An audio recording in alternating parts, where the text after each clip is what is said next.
Albany, with Mayor de Blasio and other Democrats calling for tax hikes on the wealthy. The head of the state Senate Republicans has all but ruled it out.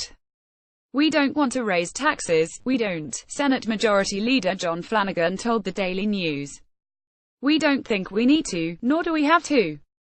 With everything going on, discussions in Washington and everything else, raising taxes would be the worst thing possible." The 56-year-old Suffolk County Republican added that goes for fees as well, noting that the Senate GOP successfully fought against a number of fee increases proposed by Gov. Cuomo last year and also a push by Mayor de Blasio to raise taxes on millionaires.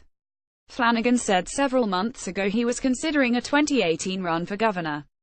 But as he gears up for his third full legislative session as majority leader, he has given up on the idea to focus solely on his current job.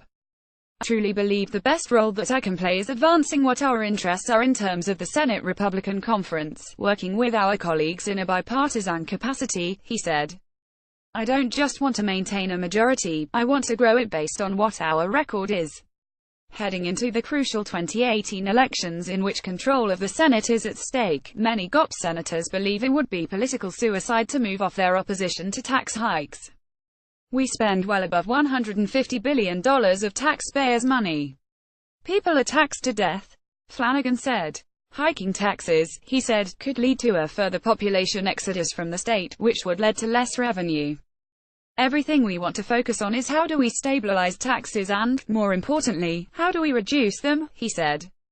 Flanagan did reiterate his opposition to tax reform bills being considered that many say will hurt high-tax states like New York by eliminating the deductibility of state and local taxes.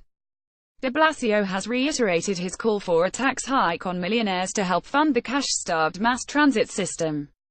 Previously, he proposed a millionaire's tax to help fund pre-kindergarten, insisting the rich can afford to pay more. De Blasio has also called for the imposition of a mansion tax on expensive homes in the city. "The mayor clearly wants to raise taxes on anyone who walks and stands vertical and breathes," Flanagan said.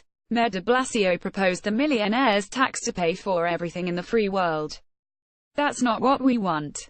Many Assembly Democrats and progressive activists also want to raise taxes on the wealthy. And business leaders have expressed fear that Gov. Cuomo could open the door to higher taxes as he is pulled more to the left by his party in his own re-election year. Cuomo aides have dismissed the notion, but the governor did raise the specter of possible tax increases to cover potential serious cuts in federal funding. Flanagan argues that the state, at the urging of his conference, has made great strides in recent years with the creation of a 2% cap on local property tax increases and a reduction in middle-class taxes. "I don't want to walk it back and backtrack," he said. "Even though we've made progress, we're still not in the right spot." Flanagan argues there are other ways to find savings, including keeping state spending increases at the 2% level Cuomo has called for during his tenure, a requirement the Senate GOP would like to put into law. He also talked about improving the business climate by slashing regulations, reforming the unemployment insurance program, overhauling the tax code and reviewing all spending. The Senate leader has been criticized by some Republicans for being too close to the governor. He said the two have a good working relationship, but argues the Senate GOP pushes back when it doesn't agree with him. "I don't ever mince words with the governor," he said. "I always tell him what I think." Flanagan and his members also have to contend with the pressure by liberals who want to see a group of 8 breakaway Democrats led by Bronx Sen. Jeffrey Klein quit the leadership coalition with the GOP and form a new one with the mainline Dems. "I am eminently confident that not only do I enjoy a good relationship with Jeff Klein and his conference, I see that, as a minimum, remaining stable and growing," he said.